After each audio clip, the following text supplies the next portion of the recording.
GST സംബന്ധിച്ച കാര്യങ്ങളിൽ പ്രാക്ടീഷണർമാർക്കും ബിസിനസ്സിലെ ആളുകൾക്കും പലപ്പോഴും GST ഡിപ്പാർട്ട്മെന്റിൽ നിന്നും പല നോട്ടീസുകളും ലഭിക്കാറുണ്ട്. അത്തരത്തിലുള്ള നോട്ടീസ് കിട്ടുമ്പോൾ എന്ത് ചെയ്യണം, എങ്ങനെ അതിനെ സമീപിക്കണം എന്നതിനെ കുറിച്ച് പലർക്കും പല സംശയങ്ങളും വരാറുണ്ട്. ഈ സെഷന്റെ ഉദ്ദേശം GST നോട്ടീസസ് എന്ന വിഷയത്തെക്കുറിച്ച് ഒരു ബേസിക് അണ്ടർസ്റ്റാൻഡിംഗ് നൽകുക എന്നതാണ്. ഇന്നത്തെ സെഷനിൽ നമ്മൾ പ്രധാനമായും ചർച്ച ചെയ്യാൻ പോകുന്ന കാര്യങ്ങൾ: GST നോട്ടീസ് എന്നത് എന്താണ്, സാധാരണയായി വരുന്ന ചില പ്രധാനപ്പെട്ട നോട്ടീസുകൾ, നോട്ടീസ് ലഭിച്ചാൽ ആദ്യം ശ്രദ്ധിക്കേണ്ട കാര്യങ്ങൾ. ഇതൊരു ഇൻട്രൊഡക്ടറി സെഷൻ മാത്രമാണ്. തുടർന്നുള്ള സെഷനിൽ കൂടുതൽ പ്രാക്ടിക്കൽ ആസ്പെക്ട്സും അതുപോലെ തന്നെ നോട്ടീസ് റിപ്ലൈ മെത്തേഡ്സും നമുക്ക് വിശദമായി കാണാം. അപ്പോൾ നമുക്ക് ഇന്നത്തെ വിഷയം തുടങ്ങാം. Understanding GST notices types and structures. ഇതൊരു പ്രാക്ടിക്കൽ GST ലേണിംഗ് സീരീസ് ആണ്. എന്താണ് GST നോട്ടീസ്? GST നോട്ടീസ് എന്ന് പറഞ്ഞാൽ GST ഡിപ്പാർട്ട്മെന്റിൽ നിന്നും ലഭിക്കുന്ന ഒരു ഒഫീഷ്യൽ കമ്മ്യൂണിക്കേഷൻ ആണ്. ഇത് ഡിപ്പാർട്ട്മെന്റ് ഇഷ്യൂ ചെയ്യുന്നത് എന്തെങ്കിലും മിസ്മാച്ച് വരുമ്പോഴോ അല്ലെങ്കിൽ എന്തെങ്കിലും ഡിപ്പാർട്ട്മെന്റിന് വല്ല ക്ലാരിഫിക്കേഷൻ കിട്ടാൻ ഡിപ്പാർട്ട്മെന്റ് നോട്ടീസ് ഇഷ്യൂ ചെയ്യാറുണ്ട്. എല്ലാ നോട്ടീസും പെനാൽറ്റി അല്ല. ചില നോട്ടീസുകൾ എക്സ്പ്ലനേഷൻ ചോദിക്കാൻ വേണ്ടി മാത്രമാണ്, എന്താണ് കാര്യമെന്ന് ഉള്ള എക്സ്പ്ലനേഷൻ ചോദിക്കാൻ വേണ്ടി മാത്രമാണ് ചില നോട്ടീസുകൾ വരുന്നത്. നോട്ടീസ് എന്തിനാണ് ഇഷ്യൂ ചെയ്യുന്നത്? പ്രധാനമായും ഈ കാര്യങ്ങൾക്കാണ് നോട്ടീസ് ഇഷ്യൂ ചെയ്യുന്നത്. ഒന്നാമത്തത് mismatch between GSTR1 and GSTR3B. പിന്നെ രണ്ടാമത് വരുന്നത് ബുക്സും റിട്ടേൺസും തമ്മിലുള്ള ഡിഫറൻസ്. പിന്നെ വരുന്ന കാര്യം excess input as credit claimed. പിന്നെ വരുന്ന നാലാമത്തെ കാര്യം GST returns file ചെയ്യാതിരിക്കുമ്പോൾ GSTR1, 3B, 4, GSTR9 ഇതൊക്കെ ഫയൽ ചെയ്യാതിരിക്കുമ്പോൾ നോട്ടീസുകൾ ഇഷ്യൂ ചെയ്യും. പിന്നെ ഡിപ്പാർട്ട്മെന്റിന് ചില ഡാറ്റാസ് കിട്ടാൻ വേണ്ടി ഡാറ്റ അനലിറ്റിക്സിന് വേണ്ടി നോട്ടീസ് ഇഷ്യൂ ചെയ്യാറുണ്ട്. Common GST notices: ASMT 10 return scrutiny. ആ സമയത്ത് എന്തെങ്കിലും മിസ്മാച്ച് വന്നിട്ടുണ്ടെങ്കിൽ ASMT 10 നോട്ടീസ് ഇഷ്യൂ ചെയ്യും. DRC1 tax demand notice. GSTR3A GSTR1 3B file ചെയ്തിട്ടില്ലെങ്കിൽ സിസ്റ്റം ഓട്ടോമാറ്റിക്കായി GSTR3A നോട്ടീസ് ഇഷ്യൂ ചെയ്യും.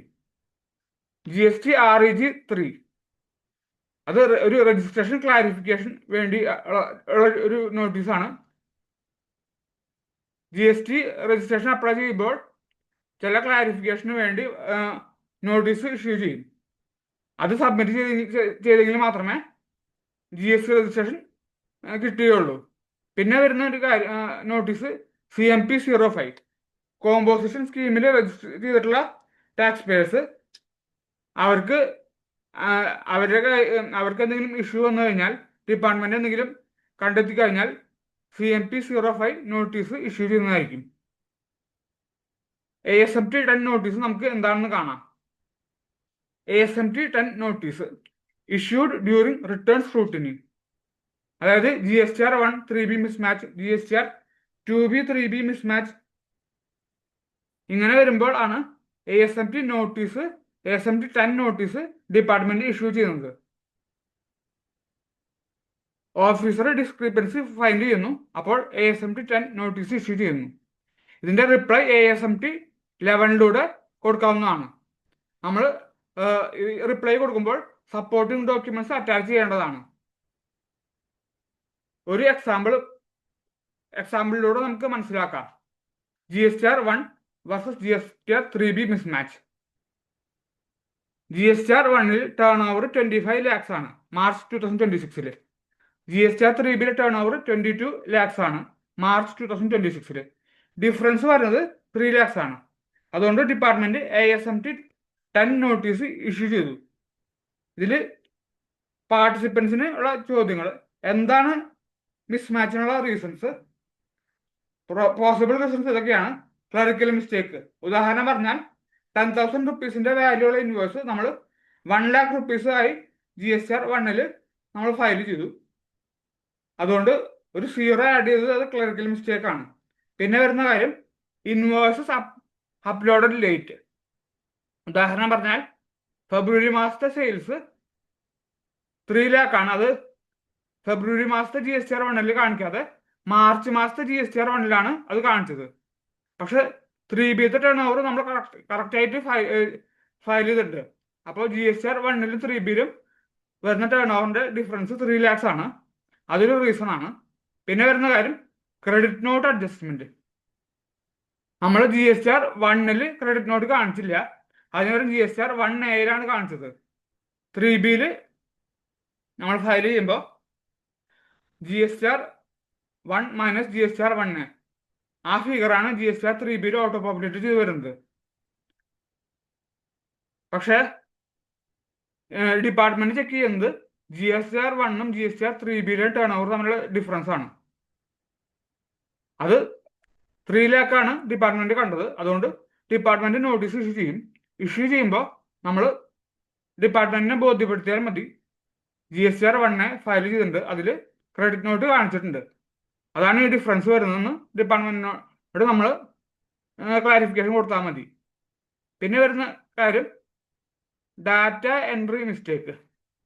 B2C ഇൻവോയ്സ് നമ്മൾ GSTR1 ഫയൽ ചെയ്യുമ്പോൾ GSTR1 B2C ഇൻവോയ്സ് നമ്മൾ ഫയൽ ചെയ്യുമ്പോൾ ടോട്ടൽ ഫിഗറാണ് നമ്മൾ കാണിക്കുന്നത്, സമ്മറിയാണ് നമ്മൾ കാണിക്കുന്നത്. അപ്പോൾ B2C ഇൻവോയ്സ് പറഞ്ഞാൽ അത് 2 പ്രാവശ്യം നമ്മൾ കൺസിഡർ ചെയ്തു.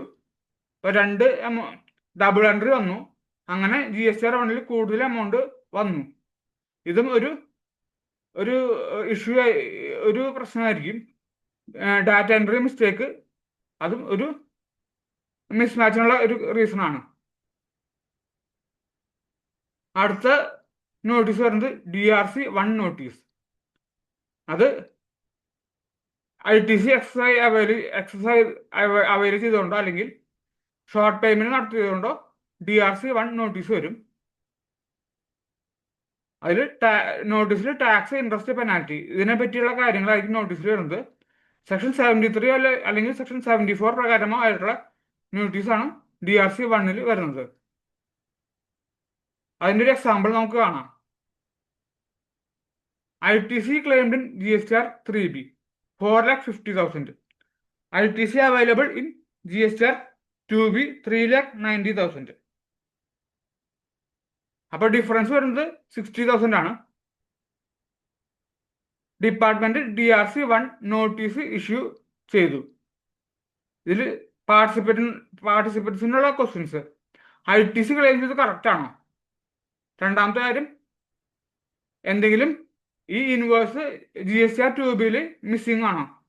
അതിന് കാര്യം എന്താണെന്ന് വെച്ചാൽ സപ്ലയർ GSTR1 ഫയൽ ചെയ്യുമ്പോൾ ഈ പർട്ടിക്കുലർ ഇൻവോയ്സ് അപ്ലോഡ് ചെയ്യാൻ മിസ് ചെയ്തു. അതുകൊണ്ട് GSTR2Bയിൽ ആ ഇൻവോയ്സ് മിസ്സിംഗ് ആണ്. പിന്നെ വരുന്ന ഒരു പോസിബിലിറ്റി, സപ്ലയർ റിട്ടേൺ ഫയൽ ചെയ്തിട്ടില്ല, GSTR1 ഫയൽ ചെയ്തിട്ടില്ല. അതുകൊണ്ടും ഈ GSTR2Bയിൽ ITC വരില്ല. അതുകൊണ്ട് അങ്ങനെ വരുമ്പോൾ ഈ ഡിഫറൻസ് വരുന്നതാണ്. പിന്നെ അടുത്ത കാറ്റഗറി നോട്ടീസ് GSTR3A നോട്ടീസ്. അത് വരുന്നത് റിട്ടേൺ ഫയൽ ചെയ്യാതിരിക്കുമ്പോൾ സിസ്റ്റം തന്നെ നോട്ടീസ് ജനറേറ്റ് ചെയ്യും. അതൊരു റിമൈൻഡർ ആണ്, പെൻഡിങ് റിട്ടേൺസ് ഫയൽ ചെയ്യാൻ വേണ്ടിയുള്ള റിമൈൻഡർ. പിന്നെ നമുക്ക് ഒരു എക്സാമ്പിൾ നോക്കാം. GSTR3A നോട്ടീസിന്റെ example.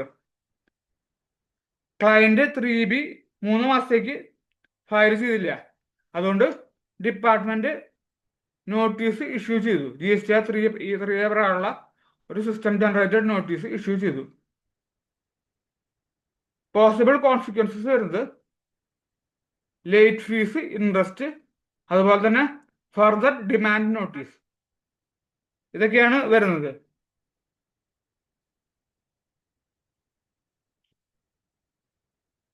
പിന്നെ അടുത്ത ഒരു notice GSTREG3 notice. GSTREG3 notice GST രജിസ്ട്രേഷന്റെ സമയത്ത് ഇഷ്യൂ ചെയ്യുന്ന ഒരു നോട്ടീസാണ്. ഓഫീസർ ക്ലാരിഫിക്കേഷന് വേണ്ടി, അതായത് അഡീഷണൽ ഡോക്യുമെന്റ്സ് ചോദിക്കും ഈ നോട്ടീസിലൂടെ. ആ ക്ലാരിഫിക്കേഷൻ നമ്മൾ സബ്മിറ്റ് ചെയ്യണം. അതിൻ്റെ ഒരു example: a trader in mobile accessories applied for GST registration. Details submitted in the application. Business name ABC mobiles. Place of business rented shop. Document submit ചെയ്തിട്ടുള്ളത് rent agreement, electricity bill, Aadhaar authentication. അത് Aadhaar authentication complete ചെയ്തു GST registration form fill ചെയ്യാൻ വേണ്ടി. അങ്ങനെ ഒരു authenticate ചെയ്തതിനു ശേഷമാണ് ആ രജിസ്ട്രേഷൻ ആപ്ലിക്കേഷൻ സബ്മിറ്റ് ചെയ്തത്. 5 ദിവസത്തിന് ശേഷം, 5 ഡേയ്സിന് ശേഷം GST officer REG 3 notice issue ചെയ്തു. അതിന് നോട്ടീസിന്റെ റീസൺ വരുന്നത് ഓഫീസർ ഈ ഇഷ്യൂസ് ഒബ്സർവ് ചെയ്തു.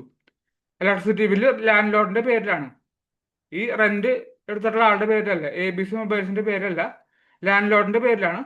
റെന്റ് അഗ്രിമെന്റ് സൈൻ ചെയ്തിട്ടില്ല, ഇൻകംപ്ലീറ്റ് ആണ്. അതുകൊണ്ട് തന്നെ ഓഫീസർ ബിസിനസ് പ്ലേസിന്റെ ഓതന്റിസിറ്റി സംശയിച്ചു. അതുകൊണ്ട് തന്നെ REG 3 അഡീഷണൽ പ്രൂഫ് സബ്മിറ്റ് ചെയ്യാൻ വേണ്ടി REG 3 ഓഫീസർ ഇഷ്യൂ ചെയ്തു. Clarification required in REG 3. Officer അപ്ലിക്കന്റിനോട് ഇതൊക്കെയാണ് ചോദിച്ചത്: rent agreement signed by both parties, NOC from landlord, additional business photograph. 7 working days ആണ് ഇത് സബ്മിറ്റ് ചെയ്യാനുള്ള സമയം ഓഫീസർ കൊടുത്തത്. ആക്ഷൻ ടേക്കൺ ബൈ പ്രാക്ടീഷണർ ക്ലയന്റിനോട് ഇതൊക്കെ സബ്മിറ്റ് ചെയ്യാൻ പറഞ്ഞു. സൈൻ ചെയ്തിട്ടുള്ള റെന്റ് അഗ്രിമെന്റ്, അതുപോലെ തന്നെ ലാൻഡ് ലോഡിന്റെ കയ്യിൽ നിന്നുള്ള ഒരു NOC, ഷോപ്പിന്റെ ഫ്രണ്ട് ഫോട്ടോഗ്രാഫ്, ബിസിനസ് പ്ലേസിന്റെ ഇൻസൈഡ് ഫോട്ടോഗ്രാഫ്. ഇതിന്റെ ഒരു റിപ്ലൈ REG 4 വഴി സബ്മിറ്റ് ചെയ്യേണ്ടതാണ്. അങ്ങനെ സബ്മിറ്റ് ചെയ്തതിനു ശേഷം ഓഫീസർ ഈ ക്ലാരിഫിക്കേഷൻ അതിൽ സാറ്റിസ്ഫൈഡ് ആയി. അതുകൊണ്ട് തന്നെ GST REG 06 സർട്ടിഫിക്കറ്റ് ഇഷ്യൂ ചെയ്തു. പിന്നെ വരുന്ന കാര്യം സ്ട്രക്ചർ ഓഫ് GST നോട്ടീസ്. എന്താണ് GST നോട്ടീസിന്റെ സ്ട്രക്ചർ എന്ന് നമുക്ക് നോക്കാം. ആദ്യം ടോപ്പിൽ വരുന്നത് റെഫറൻസ് നമ്പർ, പിന്നെ സെക്ഷൻ ഓഫ് ലോ, ഏത് സെക്ഷൻ പ്രകാരമാണ് നോട്ടീസ് ഇഷ്യൂ ചെയ്തത് എന്നുള്ള കാര്യം, പിന്നെ ഡിസ്ക്രിപ്ഷൻ ഓഫ് ഇഷ്യൂ, എന്തിനു വേണ്ടിയാണ് നോട്ടീസ് ഇഷ്യൂ ചെയ്തത് എന്നുള്ള കാര്യം, പിന്നെ amount involve, time limit to reply. ഇതൊക്കെയാണ് GST നോട്ടീസിന്റെ സ്ട്രക്ചർ. നമുക്ക് GST നോട്ടീസിന്റെ സ്ട്രക്ചർ നോക്കാം. ഇതിൽ ആദ്യം വരുന്നത് റെഫറൻസ് നമ്പർ. ഈ DIN നമ്പറാണ് റെഫറൻസ് നമ്പർ. അതുപോലെ തന്നെ സെക്ഷൻ, ഏത് സെക്ഷൻ പ്രകാരമാണ് GST നോട്ടീസ് ഇഷ്യൂ ചെയ്തിട്ടുള്ളത്? സെക്ഷൻ 73 സബ്സെക്ഷൻ 5ഉം സെക്ഷൻ 74 സബ്സെക്ഷൻ 5ഉം പ്രകാരമാണ് GST ഈ DRC 19 നോട്ടീസ് ഇഷ്യൂ ചെയ്തിട്ടുള്ളത്. ഇതിന്റെ എമൗണ്ട് വരുന്നത് 4196, 2098 rupees CGST and 2098 rupees SGST. Reason പറഞ്ഞിട്ടുള്ളത് ഇൻഎലിജിബിൾ ക്രെഡിറ്റ് അവൈൽ ചെയ്തതാണ് റീസൺ വന്നിട്ടുള്ളത്. സെക്ഷൻ 16 സബ്സെക്ഷൻ 4 പ്രകാരം GST ഇൻഎലിജിബിൾ ക്രെഡിറ്റ് എടുത്തുകൊണ്ട്, അതായത് സെപ്റ്റംബർ 2018-19 GST റിട്ടേണിൽ, അതായത് സെപ്റ്റംബർ റിട്ടേൺ പീരീഡിലെ GSTR 3B, അതായത് ഒക്ടോബറിൽ GSTR 3B ഫയൽ ചെയ്തതിനു മുമ്പ് 18-19 ITC എടുക്കണം, അല്ലെങ്കിൽ ITC ഇൻഎലിജിബിൾ ആണ്. ഇത് എടുത്തിട്ടുള്ളത് വളരെ ലേറ്റ് ആയിട്ടാണ്. അതിന്റെ എപ്പോഴാണ് നമുക്ക് നോക്കാം.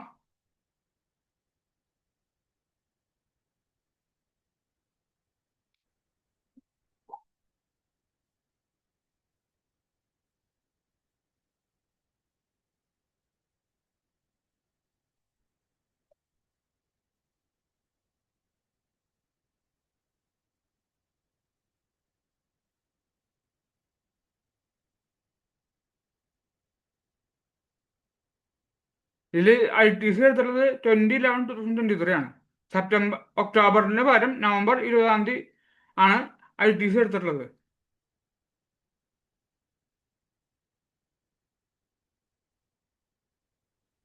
അപ്പോൾ അതുകൊണ്ട് ITC എലിജിബിൾ ആണ്. പിന്നെ time limit reply reasonable time ലിമിറ്റിനുള്ളിൽ നമ്മൾ സബ്മിറ്റ് ചെയ്യണം. അത് ഇവിടെ താഴെ കൊടുത്തിട്ടുണ്ട് ടൈം ലിമിറ്റ്. പിന്നെ അടുത്ത TMP05 നോട്ടീസിന്റെ ഒരു കേസ് സ്റ്റഡിയാണ് നമ്മൾ നോക്കാൻ പോകുന്നത്. Mister Thomas runs a mobile phone retail shop in Kerala. She opted for a GST composition scheme. അതിൽ ആനുവൽ ടേൺ ഓവർ വരുന്നത് 90 lakhs ആണ്. Main activity sale of mobile phones and accessories. GST payment 1% under composition. Return file ചെയ്യേണ്ടത് CMP08, അത് quarterly, GSTR 4 annually. ഇതിൽ department കണ്ടുപിടിച്ചിട്ടുള്ള issue എന്താണെന്ന് വെച്ചാൽ tax പേയറുടെ റെക്കോർഡ്സിന്റെ verification department കണ്ടുപിടിച്ചത് ഇതിൽ എന്താണെന്ന് വെച്ചാൽ ഈ mister Thomas mobile repair service നടത്തുന്നുണ്ട്. അങ്ങനെ ഒരു സർവീസ് ഇൻകം അയാൾക്ക് കിട്ടുന്നുണ്ട്. Composition service dealers limited service provide ചെയ്യാൻ പാടുള്ളൂ. ആ service 10% of turn or ₹5 lakh which or is higher. അതാണ് സെക്ഷൻ 10 സബ്സെക്ഷൻ 1 പ്രകാരം ഉള്ള എക്സ്പ്ലനേഷൻ വരുന്നത്. 10% ഓഫ് ടേൺ ഓവർ എക്സീഡ് ചെയ്യാൻ പാടില്ല, or maximum of ₹5 lakhs which or is higher. ഇതിൽ ടോട്ടൽ ടേൺ ഓവർ 90 lakhs ആണ്. 10% ഓഫ് ടേൺ ഓവർ എന്ന് പറഞ്ഞാൽ 9 lakh or 5 lakh which or is higher. 9 lakh ആണ്. പക്ഷെ റിപ്പയർ സർവീസ് ഇൻകം കണ്ടുപിടിച്ചത് 14 lakh ആണ്.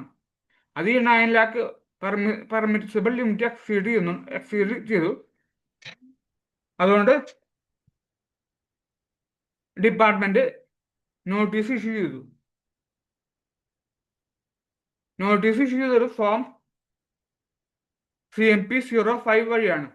പർപ്പസ് ഓഫ് നോട്ടീസ്, അതായത് ഡിപ്പാർട്ട്മെന്റ് ഇഷ്യൂ ചെയ്ത നോട്ടീസ് എന്താണെന്ന് വെച്ചാൽ കോമ്പോസിഷൻ സ്കീം എന്തുകൊണ്ട് ഡിനൈ ചെയ്യാൻ പാടില്ല എന്നുള്ള കാര്യം, അതിനെ പറ്റിയുള്ള ഒരു നോട്ടീസാണ് ഇഷ്യൂ ചെയ്തത്. ടാക്സ് പേയർ 15 ദിവസത്തിനുള്ളിൽ എക്സ്പ്ലനേഷൻ സബ്മിറ്റ് ചെയ്യണം. Clarification required. ഓഫീസർ ഇതൊക്കെയാണ് ടാക്സ് പേയറോട് ചോദിച്ചിട്ടുള്ള കാര്യങ്ങൾ. Details of service income earned, എത്രയാണ് സർവീസ് ഇൻകം ഏൺ ചെയ്തിട്ടുള്ളത്. Whether service income exceeded the prescribed limit. പിന്നെ why composition scheme should not be cancelled. ഇതൊക്കെയാണ് ഡിപ്പാർട്ട്മെന്റ് ചോദിച്ചിട്ടുള്ള കാര്യങ്ങൾ. പ്രാക്ടീഷണർ എടുത്തിട്ടുള്ള ആക്ഷൻസ്. ഈ ബുക്സ് എക്സാമിൻ ചെയ്തപ്പോൾ പ്രാക്ടീഷണർ കണ്ടത് ഇതൊക്കെയാണ്. A portion of amount recorded as repair service income actually represent sale of spare parts used in repair. അതായത് കുറച്ച് portion sale of spare parts ആണ്. പ്രാക്ടീഷണർ ഒരു ഡീറ്റെയിൽഡ് റീകൺസിലേഷൻ സ്റ്റേറ്റ്മെന്റ് പ്രിപ്പയർ ചെയ്തു. അത് sale of spare പാർട്സും പിന്നെ actual repair service charge, ഇത് ഏതൊക്കെയാണെന്നുള്ള കാര്യങ്ങളാണ് റീകൺസിലേഷൻ സ്റ്റേറ്റ്മെന്റിൽ പ്രിപ്പയർ കാണിച്ചിട്ടുള്ളത്. റീകൺസിലേഷൻ സ്റ്റേറ്റ്മെന്റിൽ ആക്ച്വൽ സർവീസ് ഇൻകം 6,50,000 മാത്രമേ ഉള്ളൂ. അത് പെർമിറ്റഡ് ലിമിറ്റിന് താഴെയാണ്. അതുകൊണ്ട് തന്നെ പ്രാക്ടീഷണർ CMP06 പ്രകാരം റിപ്ലൈ കൊടുത്തു. അതിൽ സർവീസ് ഇൻകം റീകൺസിലേഷൻ, ഈ ആക്ച്വൽ റിപ്പയർ സർവീസ് ചാർജും സെയിൽ ഓഫ് സ്പെയർ പാർട്സും അതിൻ്റെ റീകൺസിലേഷൻ, പിന്നെ സെയിൽസ് രജിസ്റ്റർ അതിൻ്റെ സ്കാൻഡ് കോപ്പി, അതുപോലെ തന്നെ invoices showing spare parts sales, ആ ഇൻവോയ്സസും സ്കാൻ ചെയ്ത് അറ്റാച്ച് ചെയ്തു. അങ്ങനെ റിപ്ലൈ സബ്മിറ്റ് ചെയ്തു. ഓഫീസർ ഈ എക്സ്പ്ലനേഷൻസും ഡോക്യുമെന്റ്സും വെരിഫൈ ചെയ്തു. ഈ ക്ലാരിഫിക്കേഷൻ ആക്സെപ്റ്റ് ചെയ്തു. അതുകൊണ്ട് തന്നെ ടാക്സ് പെയർ കോമ്പോസിഷൻ സ്കീമിൽ കണ്ടിന്യൂ ചെയ്യാൻ ടാക്സ് പെയർ അലോ ചെയ്തു. പിന്നെ നമ്മൾ കാണുന്ന കാര്യം steps to handle GST notices. ആദ്യം വേണ്ടത് GST നോട്ടീസ് നമ്മൾ കെയർഫുള്ളായി വായിക്കണം. പിന്നെ ഉള്ള കാര്യം സെക്ഷൻ ഏതാണെന്ന് നമ്മൾ ഐഡന്റിഫൈ ചെയ്യണം. അതുപോലെ ഡോക്യുമെന്റ്സ് കളക്ട് ചെയ്യണം. റിപ്ലൈ നമ്മൾ ഡ്രാഫ്റ്റ് ചെയ്യണം. ഇത് ഈ റിപ്ലൈ നമ്മൾ സബ്മിറ്റ് ചെയ്യണം. അത് ടൈം ലിമിറ്റിനുള്ളിൽ ഉള്ളിൽ തന്നെ അത് നോട്ടീസിൽ പറഞ്ഞിട്ടുണ്ടാവും എത്ര ടൈം ലിമിറ്റ് ആണെന്ന്, അതിനുള്ളിൽ സബ്മിറ്റ് ചെയ്യണം. ഒരു പ്രധാനപ്പെട്ട അഡ്വൈസ് ഉള്ളത്, GST നോട്ടീസ് ഇഗ്നോർ ചെയ്യാൻ പാടില്ല. അത് റിപ്ലൈ ടൈം ലിമിറ്റിന് മുമ്പ് തന്നെ സബ്മിറ്റ് ചെയ്യണം. ഡോക്യുമെന്റ്സ് ഒക്കെ നമ്മൾ കീപ്പ് ചെയ്യണം. റീകൺസിലേഷൻ സ്റ്റേറ്റ്മെന്റ്, അല്ലെങ്കിൽ ബാങ്ക് സ്റ്റേറ്റ്മെന്റ്, അല്ലെങ്കിൽ നമ്മൾ വൗച്ചേഴ്സിന്റെ കോപ്പി, പർച്ചേസ് ബില്ലിന്റെ കോപ്പി എല്ലാം നമ്മൾ ഡോക്യുമെന്റേഷൻ കീപ്പ് ചെയ്യണം. അതുപോലെ തന്നെ റിട്ടേൺ ഫയലിംഗ് പ്രോപ്പറായി ചെയ്ത, അതായത് GSTR 1-ഉം 3-ബിയും തമ്മിൽ മിസ്മാച്ച് ഇല്ലാത്ത, അതുപോലെ തന്നെ GSTR 2-ബിയും 3-ബിയും തമ്മിൽ മിസ്മാച്ച് ചെയ്യാതെ ഫയൽ ചെയ്ത് കഴിഞ്ഞാൽ നോട്ടീസസ് ഒക്കെ വളരെയധികം റെഡ്യൂസ് ആവും. അപ്പോൾ നമ്മളതൊക്കെ ശ്രദ്ധിക്കേണ്ടതാണ്. അടുത്ത സെഷനിൽ നമ്മൾ GST നോട്ടീസിൽ വരുന്ന റിപ്ലൈയിൽ വരുന്ന കോമൺ മിസ്റ്റേക്സ് എന്തൊക്കെയാണെന്ന് നമുക്ക് നോക്കാം. അതുപോലെ തന്നെ പ്രാക്ടിക്കൽ എക്സാമ്പിൾസും, അതുപോലെ തന്നെ റിപ്ലൈ ഡ്രാഫ്റ്റ് ചെയ്യാനുള്ള കാര്യങ്ങൾ നമ്മൾ ഡിസ്കസ് ചെയ്യാം. അടുത്ത നോട്ടീസിന്റെ കാര്യം, അടുത്ത സെഷന്റെ കാര്യം അടുത്ത സെഷന്റെ കാര്യം ഞാൻ ഉടനെ തന്നെ അറിയിക്കുന്നതായിരിക്കും.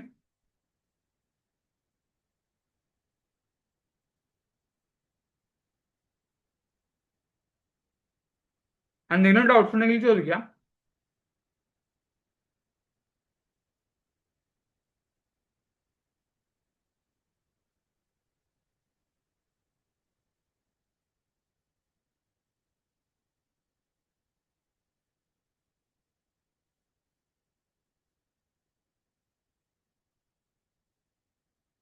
ഇന്നത്തെ സെഷൻ യൂസ്ഫുൾ ആയി തോന്നിയാൽ നിങ്ങളുടെ ഫ്രണ്ട്സിനും കൊളീഗ്സിനും ഷെയർ ചെയ്യണമെന്ന് അഭ്യർത്ഥിക്കുന്നു. വീണ്ടും എല്ലാവർക്കും നന്ദി. Okay, thank you.